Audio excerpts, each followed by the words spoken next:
Rashad, why you Anyway. didn't hit me up? What's up, Rashad? Hey, Rashad. What's up, Rashad? Thank you, Rashad. Brother, I love you, brother. Trump, lit. What's up, Rashad? What it do, boy? Hey, Rashad. Yo, what's up? What's down? My name is Rashad Milligan. If you're new to the channel, this is the road to 10K subs, man.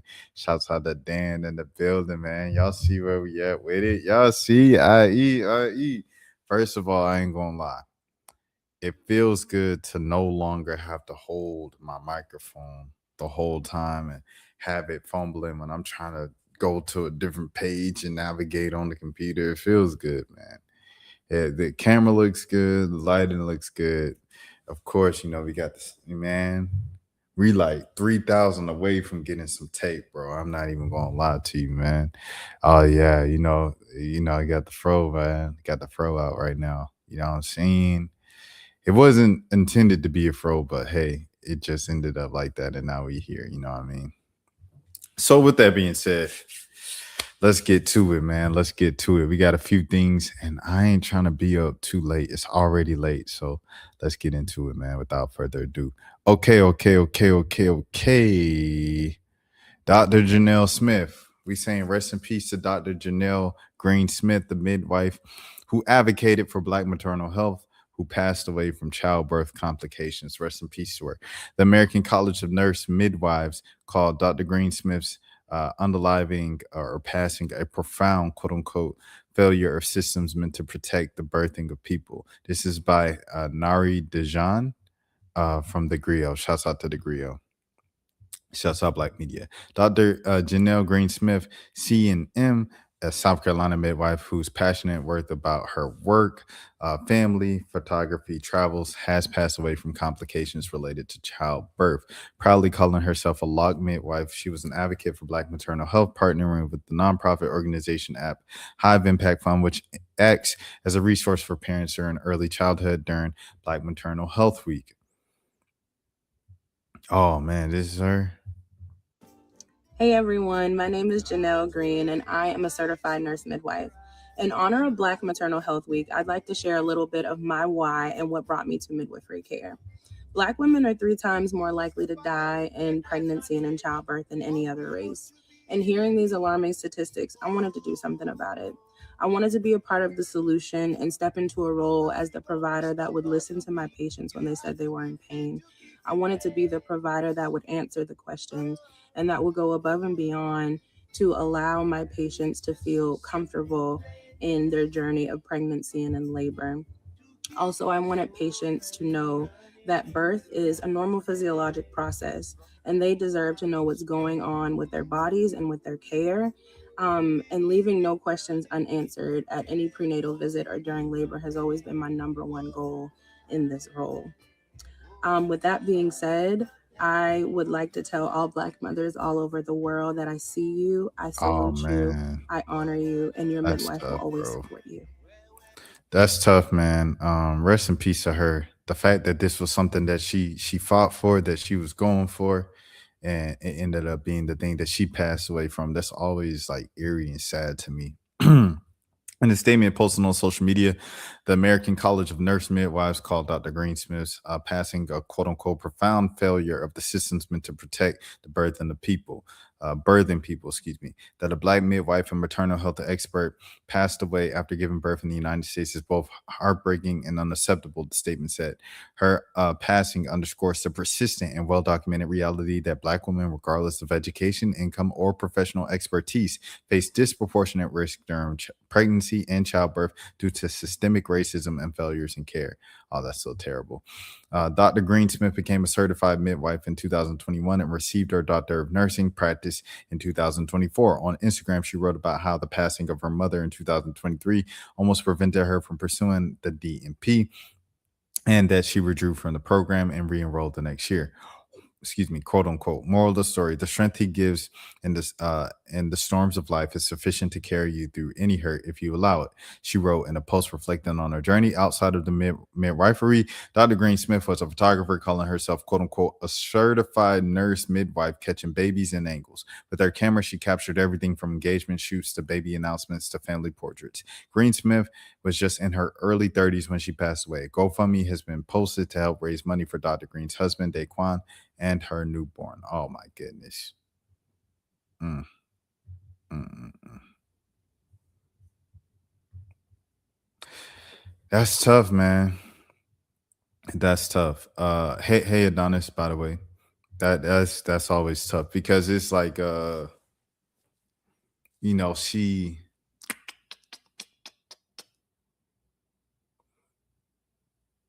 because it's what she fought for. It was saying, is hey, this is a problem, this is an issue.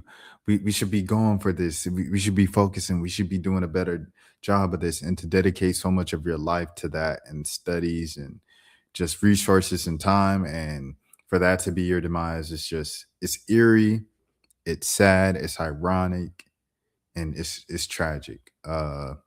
If anything, to honor the legacy and the memory of Dr. Janell Green Smith, please, please, please, please, please, the powers that be, please, let's continue to focus on the issues that surround Black maternal health. And let's please, please, please, just in general, continue to do a better job and be more cognizant of handling Black women with care in all aspects of life, because this is something that it isn't just limited to the medical field. It isn't just limited to the delivery room, but it's in all aspects of life and social circles and civil rights, all of these things, and just day-to-day life. And we just need to make sure that we can continue to do a better job and be more cognizant of protecting Black women, man. And this is a part of it. You know what I'm saying? So rest in peace to the honorable Dr. Janell Green Smith. And prayers up to her family, prayers up to her husband, and prayers up to her child, who, will have to go their entire lives without their mother. You know what I'm saying? So I want to say that, man. Hello, greetings, England. Shouts out to England, man. E14. Yeah. All right. Next. All right, so this is one of the bigger things. I feel like it's two big things going on in the world of church, but it's the Jamal Bryant state, her dress, and then this Donnie McClurkin thing. The Jamal Bryant, I just didn't want. I feel like enough people are speaking about that they can speak about that.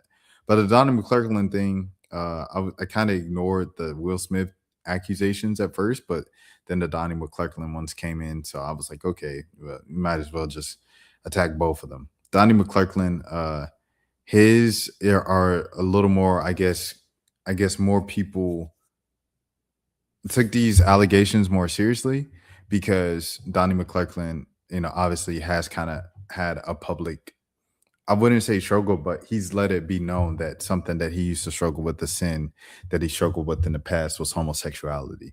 So when a man comes out and says, Donnie McClurkin was taking advantage of me behind the scenes, and he was, acting in a way that was inappropriate behind the scenes, and it's another man, you kind of like, okay, this kind of lines up with Donnie.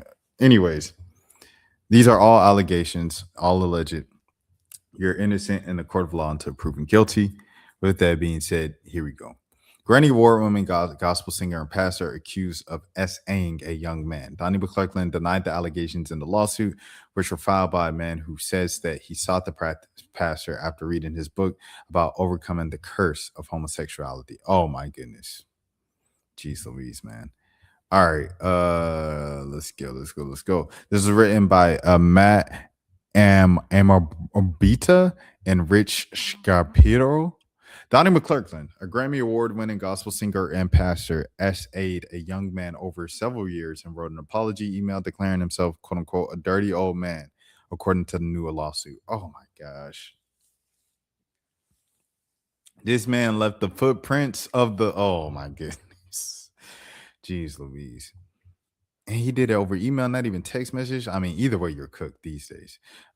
Giuseppe Corlito says the lawsuit that he was struggling to reconcile with his sexuality with his faith when he sought out McClurkin in 2003. The lawsuit says Corlito, then 21, then went to McClurkin's church in Long Island, New York, after reading his autobiographical book, which described how God helped him overcome the quote-unquote curse of homosexuality. At the church event, McClurkin talked about how he was taken advantage of as a child, which resonated with me because that's similar to my story, Corlito said in an interview with NBC News. He said that he was brought to meet with McClurkin after the event, and the man took an immediate interest in him. Quote unquote, at first it was all innocent and what I thought was mentoring, Carlotto said in the interview, but he now believes that he was being groomed from the start. McClurkin began to take advantage of Carlito during Pray the Gay Away spiritual sessions. What in the world?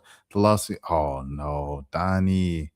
What do you do when you send all the words in? Seems like oh, yes, stand. Shout out to Donnie. Wrong time to shout out Donnie McClurkin, but gospel legend, sensational musician, horrible allegations. Just to make that clear, sensational musician, horrible allegations. All right. Pray the Gay Away spiritual sessions, the lawsuit says, and the abuse. Sorry.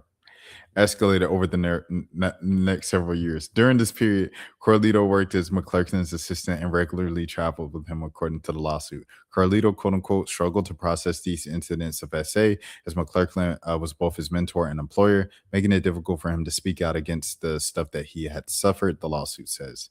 Goodness gracious. An attorney for McClurkin, now 66, says the allegations are, quote unquote, categorically false. Quote unquote, at no time did Pastor McClurkin engage in any form of SA, or S force of Mr. Corlito. The attorney, Greg Lisi, said in a statement, quote unquote, the claims set forth in the lawsuit grossly mischaracterized their interactions, which occurred over a decade, and some decades over 2 decades ago. It doesn't matter how long ago it was. Wrong is wrong. All these allegations are contradicted by real facts. After an alleged SA at the Niagara Falls Hotel in 2013, the lawsuit says McClurkin wrote Corlito an email apologizing for his actions. Quote unquote, I am the actual epitome of a desperate, dirty old man. Oh my goodness. He allegedly wrote in a message, according to the lawsuit, quote unquote, pawning and groping a young man who is just looking for friendship and a close platonic. Is this supposed to be platonic relationship with someone who he wants looks to for help, guidance, and spirituality? I feel so foul, quote unquote, so stupid, McClurkin added in an email, according to Corlito's lawsuit, which was filed on Friday in the Supreme Court in Manhattan. The gospel singer turned pastor has won 3 Grammy Awards and sold millions of albums. His path of stardom was paved in part by Oprah Winfrey, who in 1996 declared his self-titled album one of her favorite things. But his childhood was brutal. McClurkin wrote in a 2001 book, Eternal Victim, Eternal Victor, that his uncle SA'd him when he was 8 years old, which he believes caused his homosexuality. Quote unquote, a seed had been planted, McClurkin wrote. A seed would be my lot to struggle with for many years to come. Quote unquote, he said things in the books that reading scripture had helped him overcome the struggle. Quote unquote, there are many more things that need to be done to break this curse of homosexuality. That's another book, McClurkin said. Corlito says when he wrote McClurkin's book, he felt an immediate connection. They both grew up poor in New York, and he says that he too was SA'd by a relative as a young boy. Corlito, he said he then went to McClurkin's church and followed his guidance, hoping for more of the same outcome. Quote unquote, I truly believe that he was fully delivered from homosexuality. Corlito said in an interview, quote unquote, I was doing whatever they were saying to get rid of myself of it. Corlito said he then became McClurkin's assistant in 2004, and about 2 years passed before McClurkin began to, during the Pray the Gay Away sessions. Oh my gosh, bro. On work trips, the A escalated to R. Corlito said in an interview and in his lawsuit. On a trip to California in 2007, McClurkin then brought his then girlfriend. The lawsuit says he still forced himself onto Corlito, and wow, in the hotel room. When confronted about the incident, the lawsuit says McClurkin told Carlito that he was on medication and didn't remember anything. McClurkin, quote unquote, further manipulated Carlito, blaming him for the incident and convincing him that he was the sole culpable party. Oh my goodness, the lawsuit says. As a result, plaintiff experienced intense shame and confusion. The aid then took place at McClurkin's house of worship. Oh, and the church, Perfecting Faith Church, the lawsuit says McClurkin was secretly Carlito before going to preach, causing him to cry during the service, according to the lawsuit. And McClurkin would then use his tears to, quote unquote, encourage other congregants to openly express emotion. The lawsuit says Carlito attempted to quit his job multiple times. The lawsuit says for McClurkin guilted him and sustained, quote unquote, he will always compare me to people in the Bible like Elijah or Elijah. Carlito said, referring to prophets who he then had a mentor-mentee relationship. There was a lot of biblical manipulation. I thought I was to blame, Carlito added. I was brainwashed to think that my deliverance was wrapped up in him. Oh, my goodness. He finally quit in 2008 and ultimately got a job at a major airline, but McClurkin continued to pursue him, the lawsuit says. Geez, Louise. McClurkin's public profile grew during the period Carlito says he was preyed on. The acclaimed gospel singer performed at the Republican National Convention. I did not know that in 2004. In 2007, he appeared at a gospel event organized by then-candidate Barack Obama's presidential campaign, sparking backlash from gay rights groups and prompting Obama to issue a public statement saying, quote unquote, I strongly disagree with Reverend McClurkin's views. Carlito said that he then became depressed and unalivened thoughts in the years after the Niagara Falls hotel incident in 2013. He attempted to take his own life, and afterward, he briefly returned to McClurkin's church. Quote unquote, I thought, quote unquote, well, if you strayed from God, you've got to go back to God, Carlito said.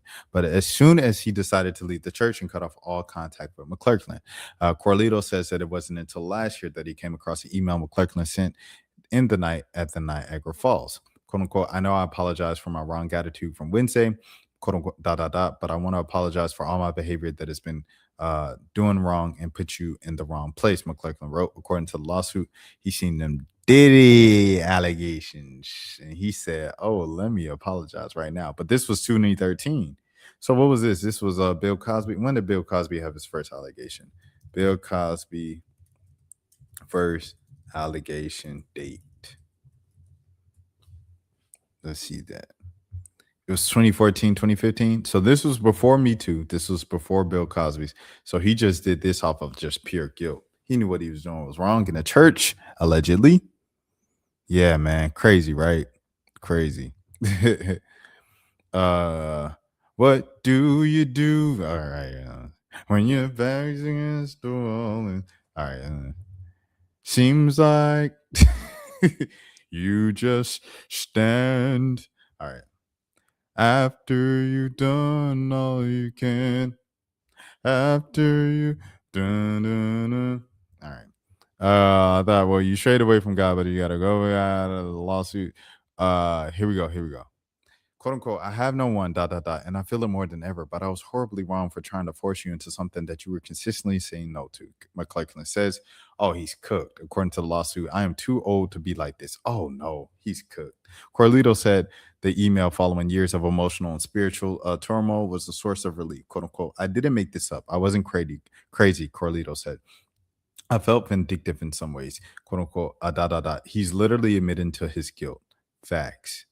Jeez Louise. The suit is being filed under New York City's gender-motivated violence protection law, which was created in 2022, extended the statute of limitations for plaintiffs to sue over SA allegations. The 2-year window closed in March 2025, but the parties have, in some cases, entered in what's known as quote-unquote tolling agreements, which extend the statute of limitations. Carlito's lawyer, Thomas Jeffra, says that he hopes that the lawsuit will provide his client with compensation, closure, and quote unquote some measure of justice for what happened to him.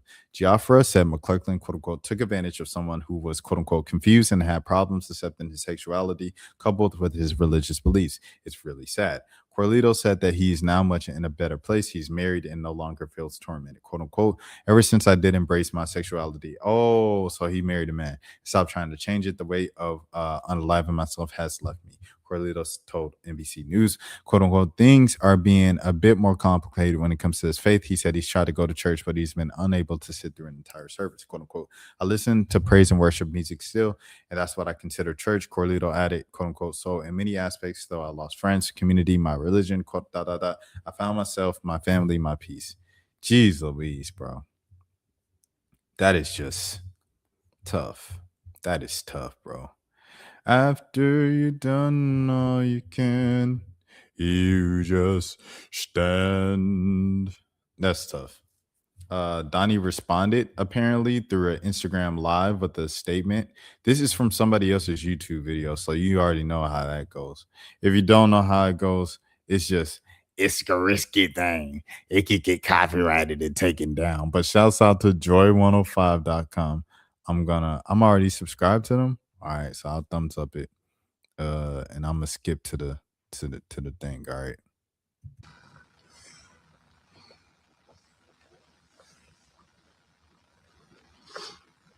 All right, Jeff, we're going live in a second. Yes, sir. Going live in a second.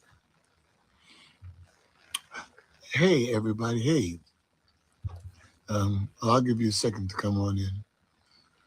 I'm sitting here in the studio with Jeff. Say hi to him, Jeff. There's Jeff. How you doing? He is the master behind our engineering for this new project that's coming out. And he has gone through heck and high water with me.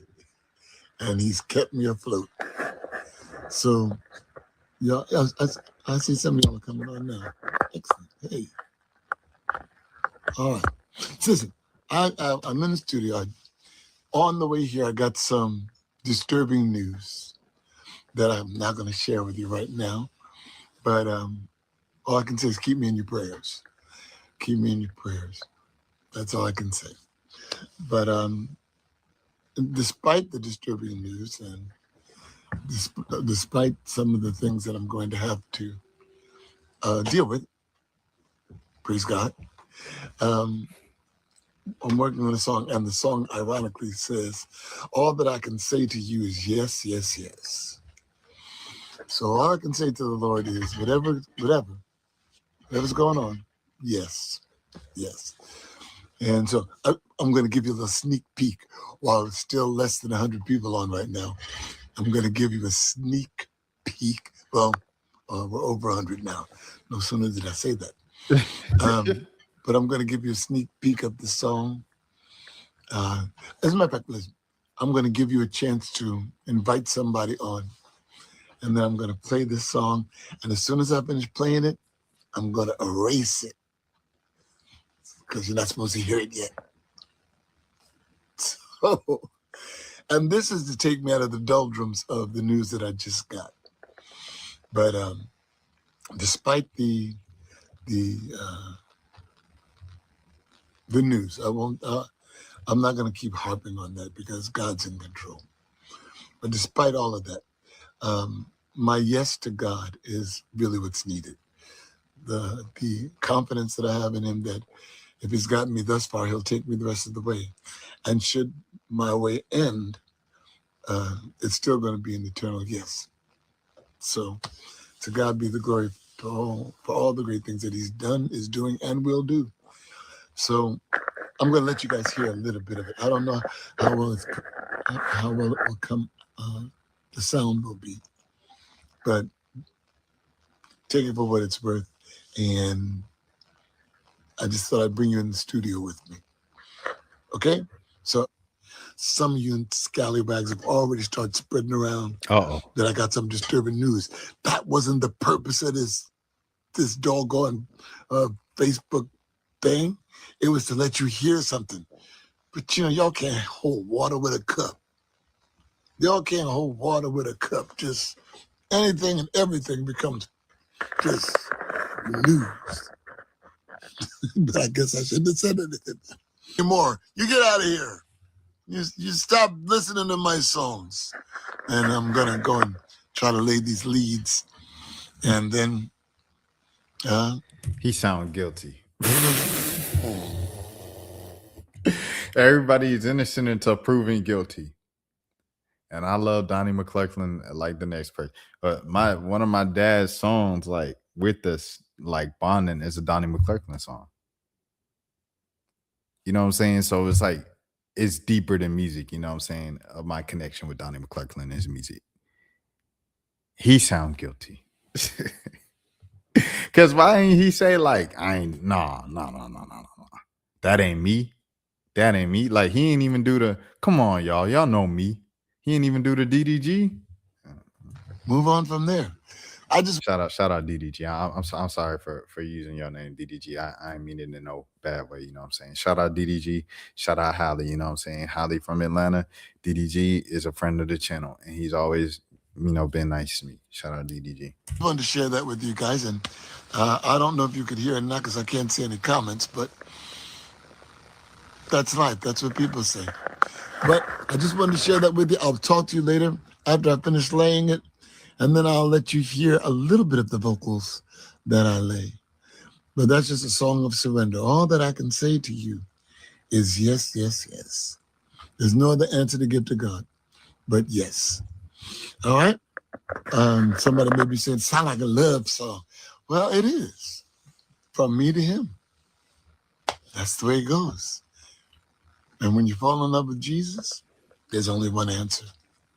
Yes. All right. Love you guys. I'll come back on a little later on once I finish laying these leads.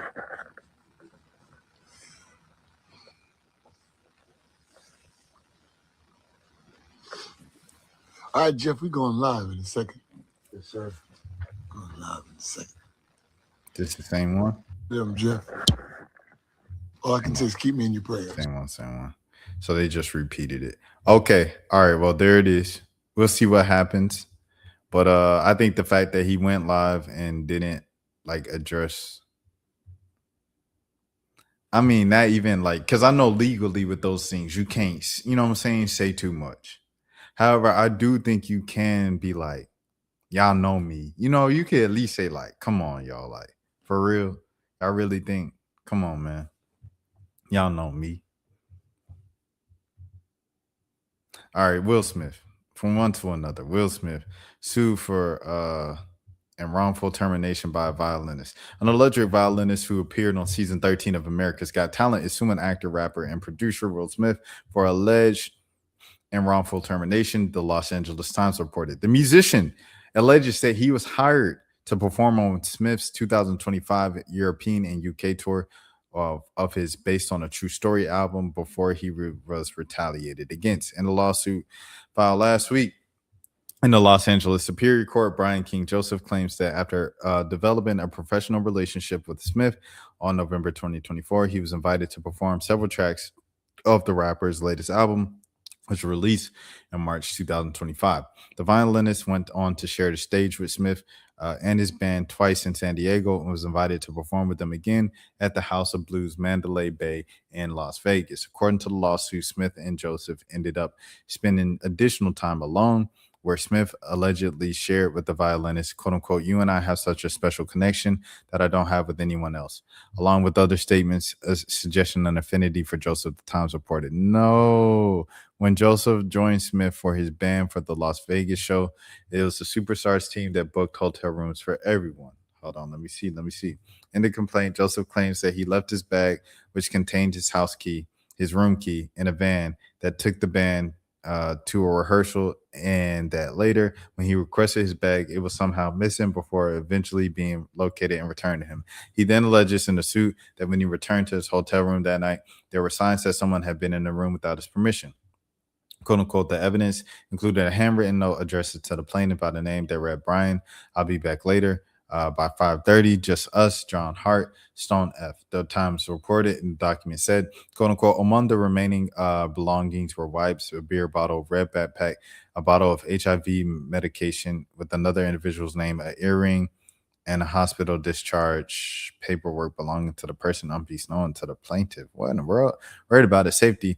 Joseph said he took photographs of the items in his room, alerted Smith and his company. Trade Bell Studio Management Incorporated reported the incident to the police and asked for a new room. Officials at the Mandalay Bay found no signs of forced entry into the room, and the violinist returned home the following day. It was several days later, according to the lawsuit, that Joseph received calls from a representative of Trade Ball informing him that he was no longer on the tour. Oh, man. Joseph further alleges that the representative put the blame on him for termination, allegedly telling him, quote unquote, everyone is telling me that what happened to you is a lie, that you made the whole thing up. In the complaint, the violinist's lawyer, Jonathan J. Delshad, accuses Smith of, quote unquote, deliberately grooming and priming Mr. Joseph for, based on the rapper's prior statements to that. And okay. After reading this, I'm not going to lie. I do not, you know what I'm saying? I don't know if I'm rolling with this one. I might be on Will Smith's side. I might be on the Fresh Prince side, bro. I'm not going to lie. Because I ain't going to lie. Like, old heads, they just communicate different. They use different words, bro. So when they say like, oh, you know, like we cool, like we close, bro. Like, you know what I'm saying? It's like when I see you, I see a younger version of myself. Old heads just be saying weird stuff like that. Like, it sounds weird to you because you're younger. It's a different generation. It's a generational gap. But I'm not going to lie. I feel like that's just not enough to get bro on this. You know what I'm saying? However, the whole thing with the room, everything, yeah, that's weird. The fact that he got fired, that's weird. But to say that Will Smith did this and you was that's a reach, in my opinion. It's all alleged. It'll be figured out in a court of law.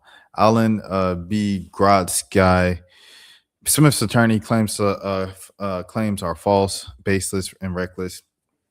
And he stated that, they will fight the allegations. The Times reported in the December 26 post to Instagram, Joseph addressed the issue without naming names, saying in part, quote unquote, I can't get into details because it's already a legal issue right now.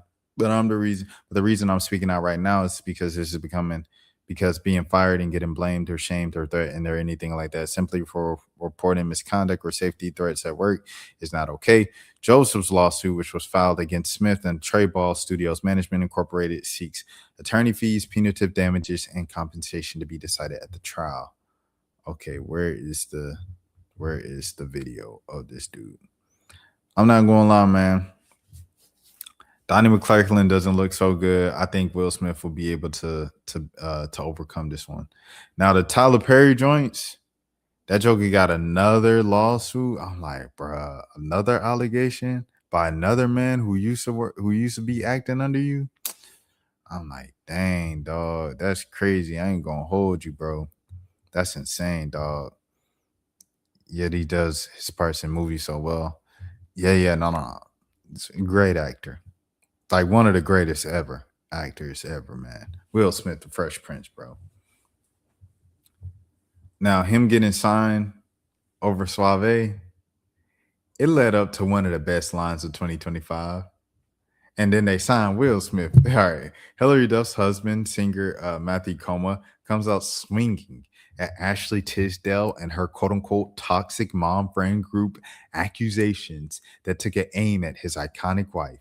He says, when you are, quote unquote, the most self-obsessed, tone-deaf person on earth, other moms tend to shift focus to their actual toddlers. Yikes. Read my interview with The Cut. So all these people doing interviews with because she did, what did Ashley Tisdale do? Ashley Tisdale did her thing like through The Cut, right? Hold on, Ashley Tisdale. She like wrote a whole essay in The Cut or something like that, right? She's like, yeah, the toxic mom group. Where was that? What page was that on? Essay. Is there an essay or something?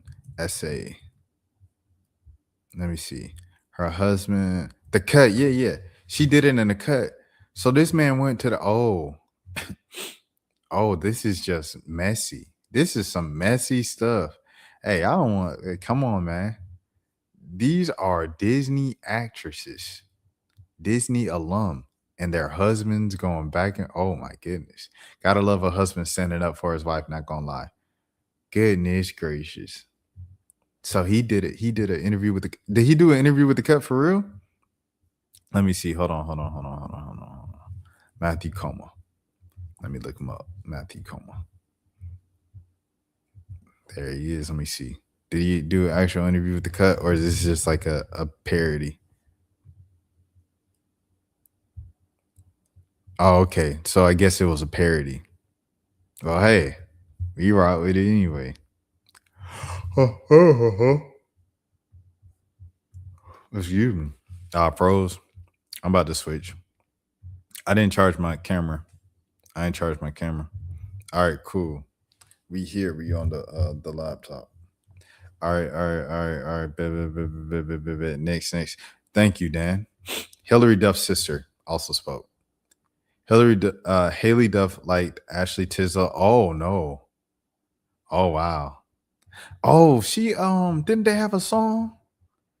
Like they used to have like a sister group. They want to know Ali and AJ. Shout out Ali and AJ. They was different. I ain't gonna hold you. Ali and AJ is different. The Potential Breakup song, that might be the best Disney song ever. No, okay. The most important Disney song ever, and the most important song ever for millennials is Hannah Montana, Life's What You Make It.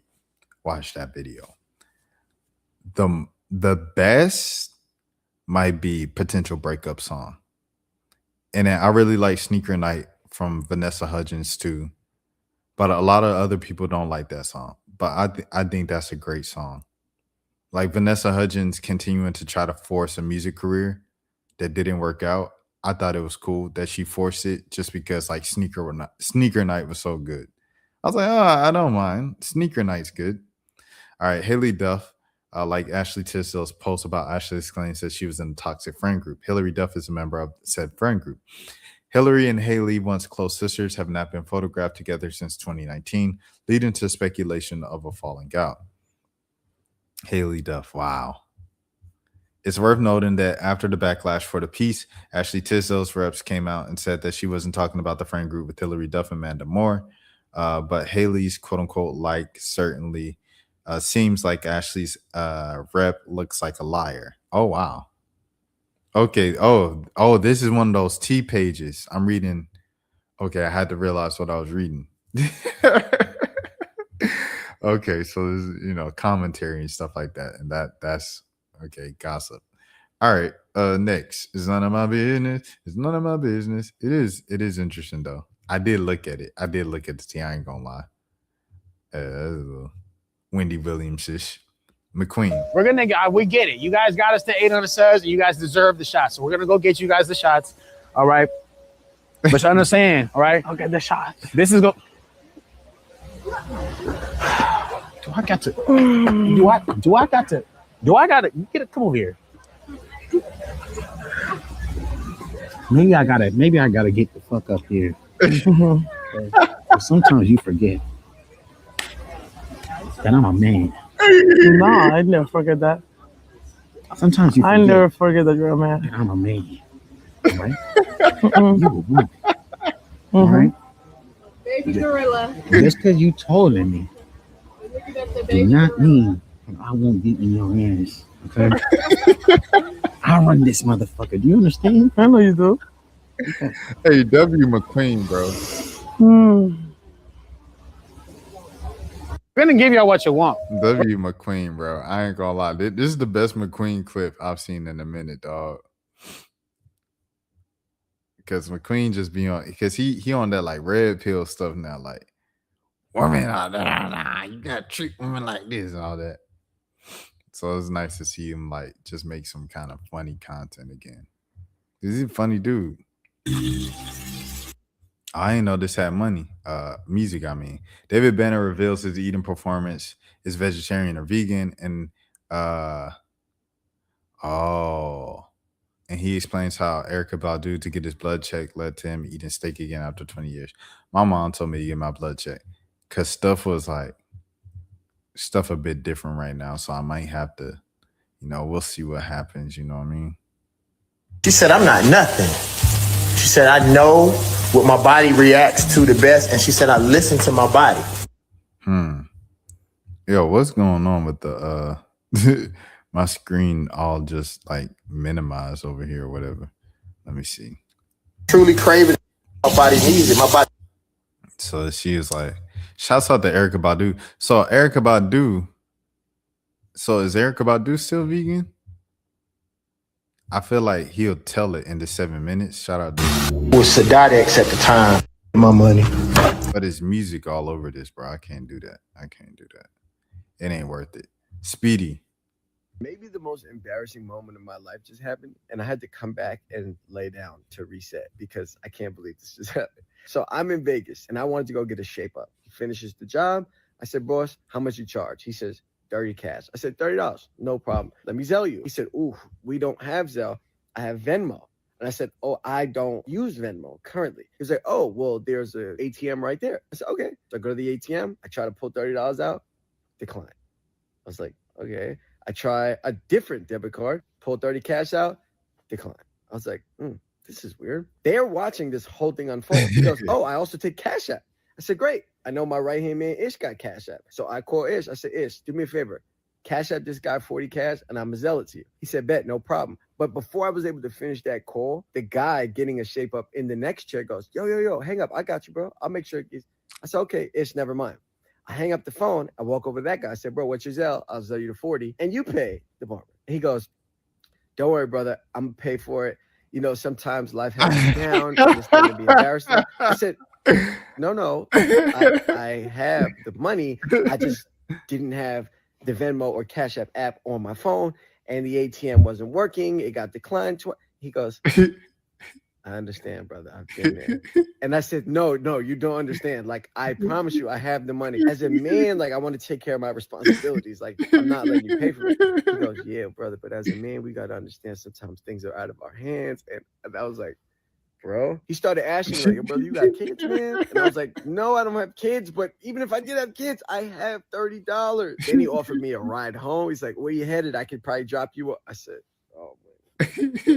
So then the barber chimes in, and the barber goes, listen, fellas, don't even worry about it. That cut is on me. You go out, enjoy your holidays. Like, just promise you'll come back to the shop one day. And I said, guys, no, I got the money. And they're all looking at me like, of course you do. You know you got the money. So I re-download the Cash App. By the grace of God, I have exactly $30.12 in the Cash App. So I say to him, bro, good news. I have $30.12 in Cash App. Let me pay you this. But I wanted to tip the guy. I just didn't have any other money in my Cash App. So then the guy in the chair goes, listen, man, like, I'm really proud of you for, coming up with that 30. The tip, I'll make sure he gets tipped. Don't worry about it. Like, I'll pay the tip out of my own pocket. It's my good deed of the day. I said, bro, it's okay. Like, I got the money. But I just realized there's nothing I could have said in that moment that would have saved me. They probably thought I was like super broke, and there was nothing I could have done. I had to take the L. I said, brother, I am so sorry. I'll come back and drop the bread off before I leave. He was like, don't worry about it, man. The guy in the chair tapped me on the shoulder. He said, I got his tip, bro. Go enjoy your holidays, all right?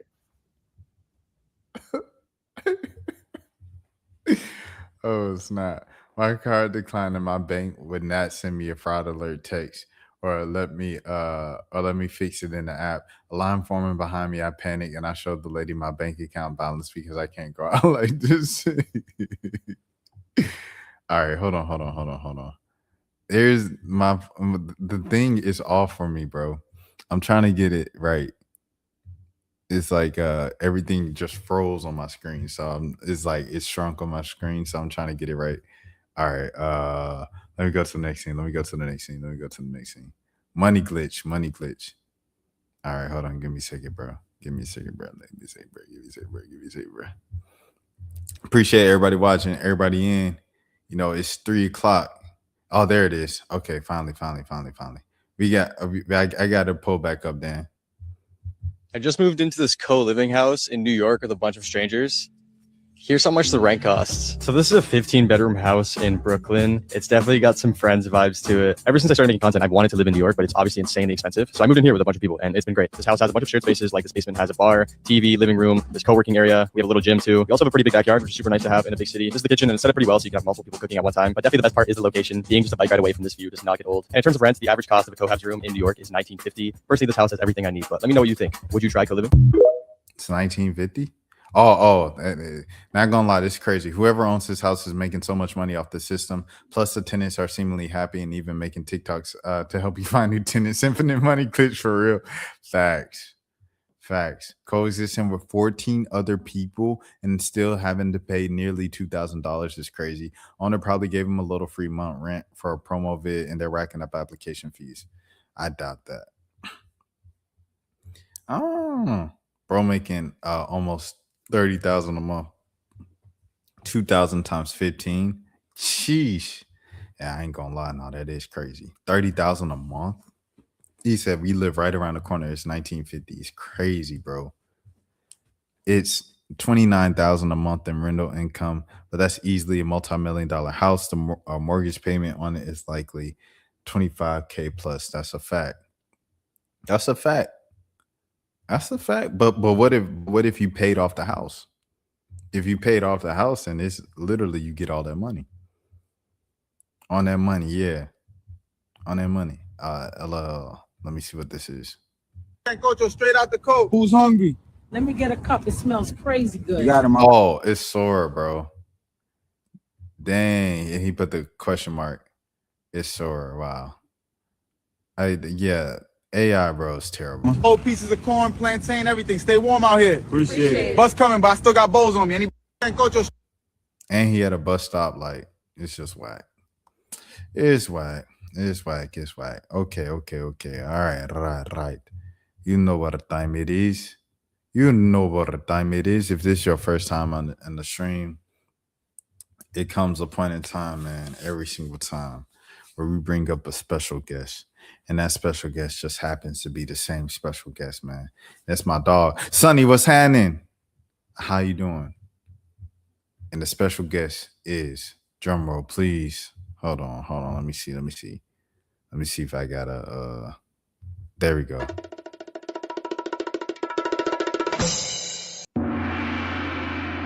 Dan is in the building. Dan, how you feeling today, sir? I'm awesome, man. I'm having a great day. Sonny's in the building. Sonny's loving it. Welcome to the live, Sonny, man. Welcome in. You see the afro look that you're working with. I like that. Oh yeah, man. Have the fro going and stuff like that. I'm gonna try to see some other stuff, but yeah. Got the fro going right now, man. Sonny saying, "What's up, man?" What up, Sonny? What up? So yeah, man. This your first live because yesterday's live was just short. And just it was so short. Yeah, it was just me just crying by myself. So I guess what was your reaction to the news and the report of Trae Young? I feel for you, Rashad, but this is the business, man. It just kind of feels like that Trae Young. It feels like wait, hold on, Dan. T Savage, respect Dan right now, twin. Respect Dan right now. Stand down, son. Stand down. All right now. All right. I feel bad for you, Rashad. Trae Young is a great player, man. I feel bad for you, but hey, this is business. I think Trae Young wants to win, and I think he's getting tired of sitting in Atlanta. Don't you think?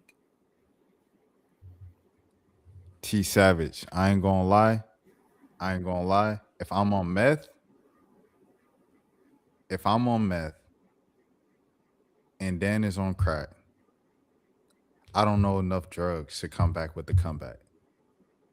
But he said what happened to Trey? Oh, yeah. My bad. Trey, he's on the trading block. And it's a mutual thing. The Hawks agreed to trade him.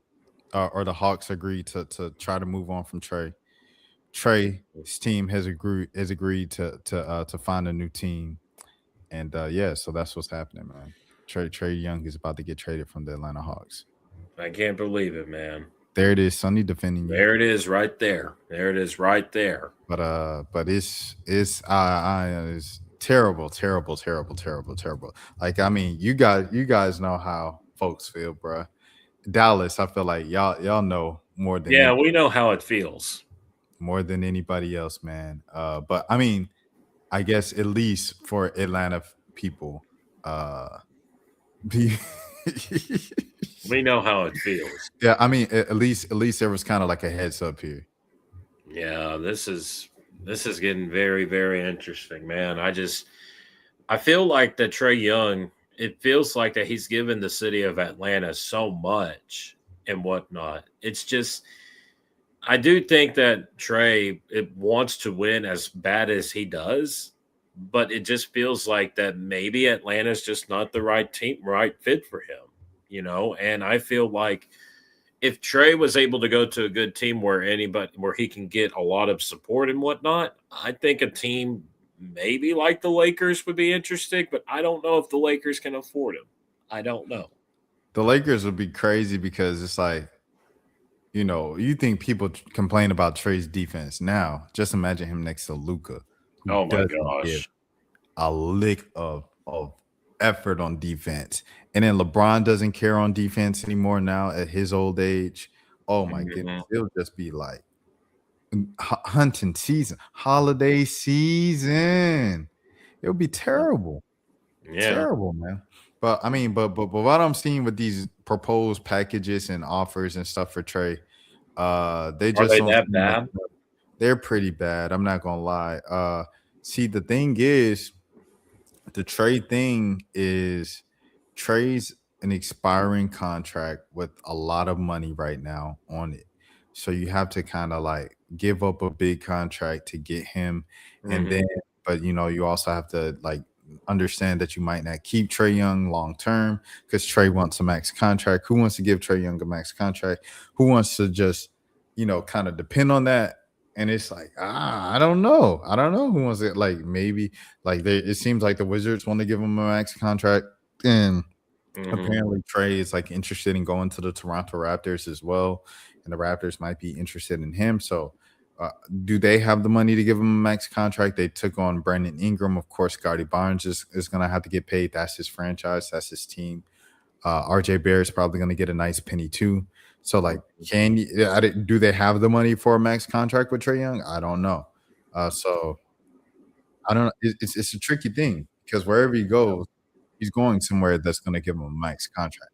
That's the only way Trae's team agrees on the deal and get something out of it too. So, I think some people have said that they can see where the Hawks can't find a good package for Trae, so they just have to keep him. Yeah. Through the off season and then get something done in the off season. I don't know. I think we'll have to see, but it's extremely sad to see what happened because I just don't think that Jalen Johnson has done enough for the Hawks to just kind of throw in the towel on Trae Young. And then the entire plan to move on from Trae Young is like win the lottery, get Darren Peterson. You can't control the lottery. Like, where did this concept come? Oh, you win the lottery, and it doesn't work like that. The ping balls have to bounce under the direction of you for it to work. So, yeah, that's the biggest thing too. Yeah. So, yeah, and another part of this, a reason why I brought it up to you, Dan, is because another kind of theory was this could be a three-way deal, a three-team deal, where AD ends up in Atlanta and Trae gets the big contract that kind of helps facilitate that to match the money up. You know, where Trae goes to Washington, AD goes to the Hawks. Yeah, and we would get Ricochet, and we would probably get the Hawks pick, I guess. But the Hawks are very reluctant on giving up that pick and Ricochet. Sacramento, I think Sacramento is definitely a team that Jeff Teague has suggested on Club Hot Tony, but I don't know if Sacramento's just hell bent on bringing on Trae Young, like according to other insiders and reports and stuff like that. I do not do sports betting. I do not either. Okay, yeah, but I mean, but we predict sports and stuff like that, like So if people want to take what we say and then use it for sports betting, it is what it is. But yeah. But yeah, back to the Trae AD thing. Yeah, that Pelicans pick ain't happening. Well, I mean, I could see what you're saying. Like a 3-team deal would actually make some sense, but Dallas would want that pick that Atlanta has the New Orleans pick, basically. But the Like Hawks they are said, everybody wants that pick. yeah, everybody and Ricochet. And I'm very surprised that the Hawks are very reluctant of holding on to Ricochet. Yeah, the Ricochet thing is surprising to me as well, just because he hasn't been playing well and the coach doesn't play him much. So it's like it's the plan to move on from Coach Quinn Snyder and keep Ricochet because you believe in Ricochet when the coach doesn't. Because Quinn Snyder obviously doesn't believe in Ricochet the way that the organization reportedly does for him to be so off limits. Mm-hmm. So I do think we'll see what's going to happen, but I do think that the AD rumors are not going to go away, and so will the Trae Young rumors. They're not going to go away anytime soon. I think on paper, if he trade, it's just like this hypothetically on paper. If the Hawks traded that pick and Ricochet, you're giving up 2 number 1 picks for a 30-something Anthony Davis on it doesn't even sound, you know what I'm saying? So it's like, even if Ricochet hasn't lived up to the expectation of a number 1 and he came out in a year that was really bad of just a weak draft, it's still a number 1 pick. And the Pelicans pick is still probably going to be maybe top 5, more than likely a top 5, top 3 pick. So, and potentially a number 1 pick. So you're talking about 2 number 1s for Anthony. Get the heck out of here. Hanging up the phone on Dallas. And that's what the Hawks have reportedly done so far. Yeah. So I don't know why the Hawks want Anthony Davis so bad. I don't know either. I don't know why they want him. I don't know. I don't know what the Hawks are doing. But putting Trae it's just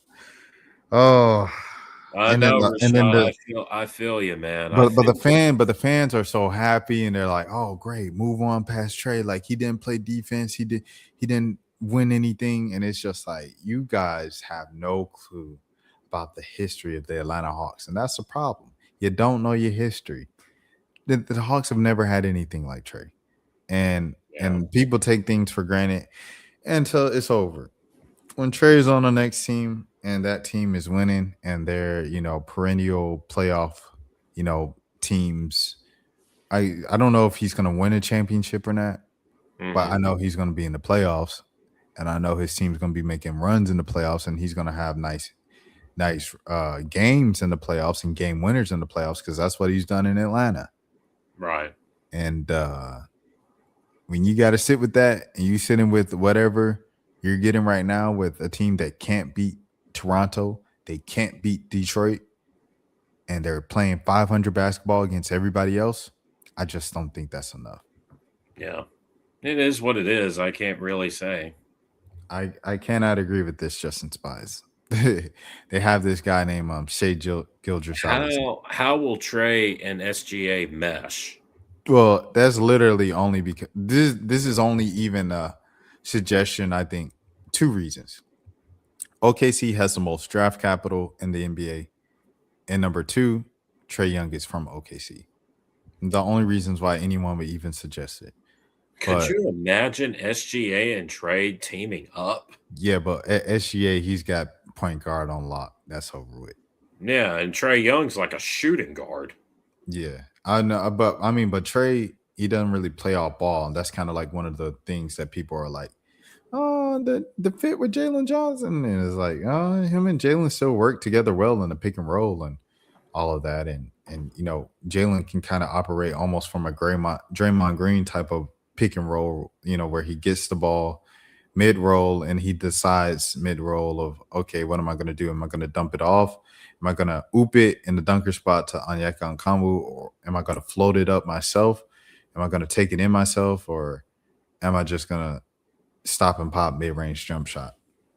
Yeah. I know the Magic were something, there were a team like that people were suggesting before the trade rumors last year, and they were like Anthony Black for Trae Young, and I was like, the Hawks giving up Trae Young, a top 15 talent, for Anthony Black? Be so for real. But seeing some of these proposed trade packages online, and Anthony Black ain't so bad. Goodness gracious. That's how bad it is, man. That's how bad it is. But I guess we'll just have to see what happens. We'll just have to see what happens. Dan, was there anything else with Dallas or any the trade market that you wanted to speak on? Well, the Cowboys just fired Matt Eberflus just yesterday, so Yeah. that was the biggest news of all. I was very shocked that they did this. Like, well, they fired him on Monday, but then the actual news happened on Tuesday. So basically, it took them some time. And when I heard Schottenheimer's or when I heard Jerry and Schottenheimer, or I think it was Jerry, when I heard Jerry say it was a 10 to 12-day process. It ain't no 10 to 12-day process. Jerry's tired of waiting. He wants to win right now. This defense that we had this past year has been very, very bad. And I really do think that there are guys out there that the Cowboys can look at as far as a DC goes.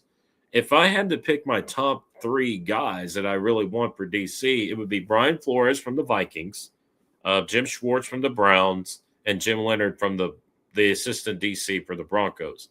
Those 3 guys in general are young. One of them are young, and they're also defensive minded, and they can get after the players. But the problem is that Brian Flores is going to get a head coaching job somewhere, and I've heard rumors that he's probably going to go to the Raiders along with Brian Daboll. I don't know if Flores is going to get hired as a head guy this cycle around. I honestly do not know. Oh, I also wanted to say this about Justin. I think Justin is gone now. He's not in the chat anymore. But just for the record, if he looks at this replay or if somebody else is watching this, I like the idea of John Morant for Trey the best. Like, excuse me, in terms of all the rumored stuff, and like they're like John needs a fresh start, Trey needs a fresh start. Keep Trey in the South, keep John in the South. Just swap out Trey Young for John Morant and go like that. Or if they want to do LaMelo for Trey, I think that and reunite LaMelo with Onyeka, that could be something, but that's a whole nother thing. But back to Brian Flores. I don't know, man, because I know I think Clint. Do you think Clint Kubiak gets hired this cycle around? I think Clint Kubiak probably gets a job. I think Harbaugh is probably going to get a job. John is going to get a job. Now, I've heard that John Harbaugh is being looked at by the Giants, and that would be a worse nightmare for the Cowboys. If he goes to the Giants, that makes it a lot tougher because John Harbaugh is a hard-nosed coach. And we all know that Harbaugh is going to get after his guys. And that's the other thing. He likes Jackson Dart. He likes Cam Scatteraboo. He likes Malik Neighbors. He likes that defense. I mean, if he goes there, the Cowboys are going to have a tough time beating the Giants and next year and the years beyond. And so that's the reason why we need a DC. Whoever gets him, they're getting, a good guy. But yeah, you have Clint Kubiak out there who's probably going to get a job. You have John who's probably going to get a job. You have I don't know if the Falcons are gonna get Brian Flores. Like, I'm for it, but I don't know if the franchise is for it. So I don't know. We'll see what Rich McKay, who's still running things, and Arthur Blank are gonna do. But yeah. I will say this though. If Brian Flores gets a head coaching job, it would be the Raiders. But here's the other thing: if he gets the head coaching job for the Raiders, Max Crosby's not going to like it, and because there is a report that both him and Flores do not like each other, and that could lead to Max Crosby leaving Vegas, and that could mean the Cowboys would be interested in him. I knew where that was going as soon as she said they don't like each other. I knew where that was going then, but it's true. It's been a report out there saying that. Yeah, no. I hear it. I hear what you're saying. But it was also like the Clint Kubiak to the Raiders thing is also something that I'm hearing. That's what I've also heard too, because Clint Kubiak is getting a lot of interest. Yeah. Especially after the year that Seattle's having, like, yeah, who wouldn't want them, So yeah. I also heard that the Titans are interviewing Jason Garrett for their head coaching gig, and I'm laughing so hard over here. Man, the Titans I feel like they're really poor poorly ran organization. Like, you know how people say it can always get worse. The Titans are literally the worst. I It feel can so always bad be for worse. Jeffrey Simmons. Jeffrey Simmons deserves better, man. Yeah, but you think about AJ Brown, Calvin Ridley, Derrick Henry, Pollard, Malik Willis. Mm-hmm. This just is bad, bro. It's bad. That so is bad right now. Speaking of Malik Willis, I hope he goes to the Falcons. Ooh. I mean, the Falcons don't have a quarterback for next season. Yeah, and they restructured Kirk Cousins' contract too. Yeah, Penix is excuse me. Excuse me. Penix is hurt, so he's out for most of the year. So they need a guy. So Malik Willis should be that guy. Did you hear that Matt Ryan is probably going to get the president of football operations for the Falcons? Yeah, but here's the thing, is Matt Ryan actually going to make any calls, or is it just a face of the name? Because as you just mentioned, they restructured Kirk Cousins' contract. How do you make a move like that with no general manager, no team president, and no CEO? Who did that? That makes sense. And the guy who was the team president and the CEO before, Rich McKay, is still with Arthur Blank, the owner, and Arthur Blank Enterprises, Arthur Blank Entertainment LLC Incorporated, whatever the name of the company is. But he isn't with the Falcons anymore. But someone magically just renegotiated and restructured Kirk Cousins' contract. Yeah. So I don't think it matters if Matt Ryan's hired. I don't think he's gonna be making any calls. I think it's just be a face. But as far as the Cowboys go, I think they need to get a young defensive-minded coach, because I feel like if you look at the league in general, it's getting younger, and I'm afraid that if we get an older coach and that's going to get onto I don't think the young players will respond to it, because remember, anytime when you're hiring a former coach for a coordinator job, it becomes very, very difficult for the young players to follow their scheme, because remember, that scheme is outdated. Look at this year's look at the last several years' schemes. That's the biggest thing. No, 100%. So I mean, we'll see what happens. But I think if you guys wanted Brian Flores, like, because I don't know if the Falcons are gonna how I always kind of go back to this conversation I once had, this thing I made one time. So it was an election year, general election year, and I met someone from NPR, and like we were talking, and I was like, is it weird, like your entire job is kind of dedicated to informing people and knowing all the ins and outs about the election and these candidates, but like majority of Americans will vote for someone for like something basic. I'm just like, oh yeah, he looks like someone I could go fishing with, or I like her, but she's a woman. Like, people vote for stuff like that, and like that's what a majority of Americans vote on. So I bring that to the world of football and the Atlanta Falcons. I don't think the Atlanta Falcons will hire Brian Flores just because I don't think they're going to hire back-to-back black coaches. I just think it's just that simple, and we'll see if they prove me wrong. But I highly doubt. I like Brian Flores because I like the fact that he's a nonsense coach. He's basically like, he's going to get onto your guys, but the thing is with him is that I remember, I think it was like a few years ago, right, that he had that dispute, I believe, and I think it's probably going to be the cause of the whole situation. Because of it. Maybe Jerry doesn't want that here. But again, if Brian Flores is our DC, then maybe that a different question too. Dan, have the Cowboys ever had a black coach? You mean like as a head coach or a coordinator? Yeah. Just head coach. No. I thought so. Yeah. They've never had one. Yeah, Brian Flores, if he's going to the Cowboys, it definitely has a DC. I was like, yo, y'all never had a black coach. Because Jerry, he don't do that. Now that you mention that, I feel like that's the only reason why Jerry wouldn't do it. Yeah, Jerry don't do that. Yeah. But I will say this though, I think Jim Leonard from the Broncos would be a good guy to have because he's young, and if you look at it, he's in line to get a DC job as well, and he has ties with Brian Schottenheimer.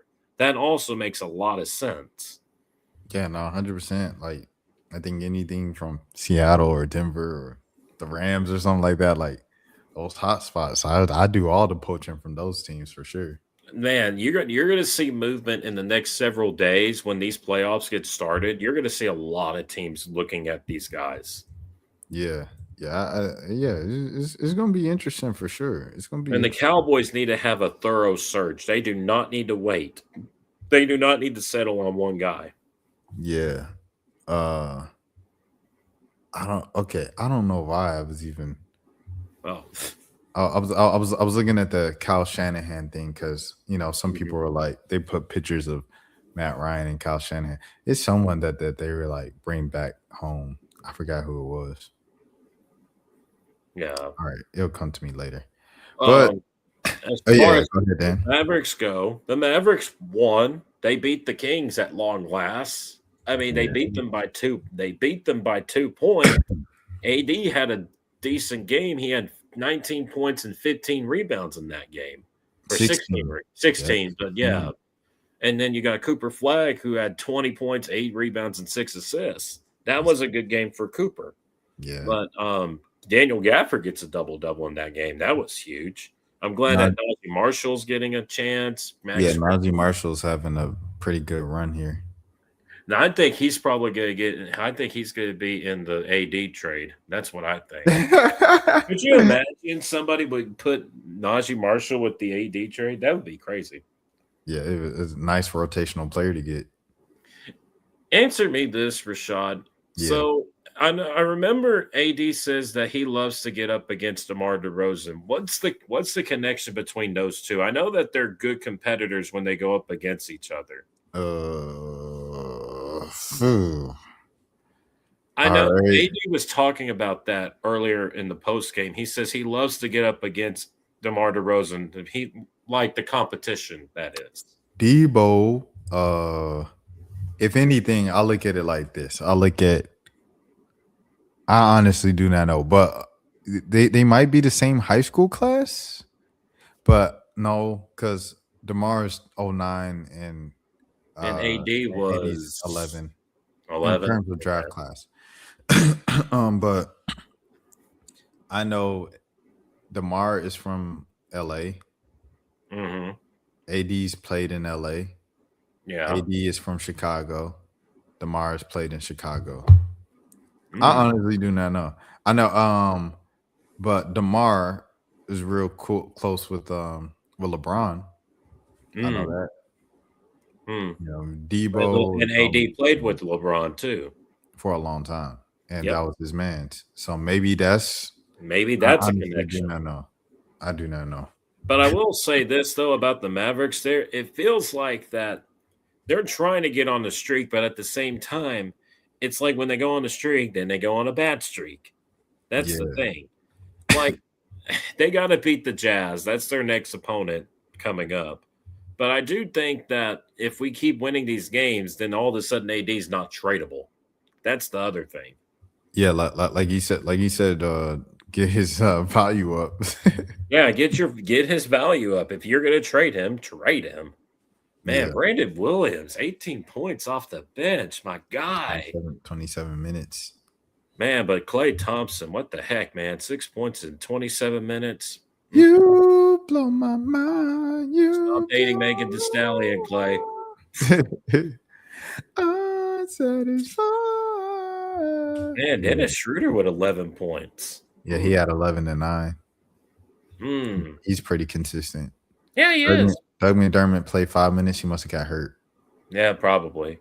Russell Westbrook had 11 points. Oh, I guess the Mavericks finally realized Make him shoot threes, and he will miss. He never shoots threes, Rashad. He never shoots threes. That's out the Westbrook, the legend, man.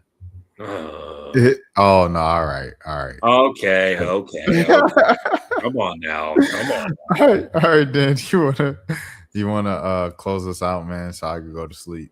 Yeah, we can. I can't really sing because I know that the others are sleeping. So, song of the night for everybody to listen to. Try to listen to New Edition. Try to listen to Cool It Down. Cool It Down by New Edition.